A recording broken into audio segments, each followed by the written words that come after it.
হ্যাঁ। আচ্ছা, শিশু শ্রেণী আজকে কুটুম কাটাম বই থেকে 21 নম্বর পেজটা আজ একটু বোঝাচ্ছি ভালো করে। আচ্ছা, দুজন ছাত্রীকে আমরা ডেকে নিয়েছি, একজনের নাম মেঘলা আর একজনের নাম অন্বেষা। বোঝা গেল? আমরা বুঝবো বড়তে কটা টিক চিহ্ন আর ছোট হলে কটা টিক চিহ্ন। সেই জন্য যে বড়, এখানে মেঘলা কে রয়েছে? বড়।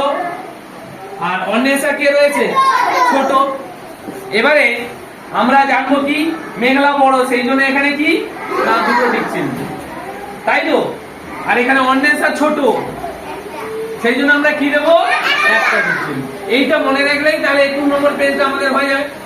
সেই জন্য পিউ দাঁড়াও, তাহলে এর নাম কি? মেঘলা।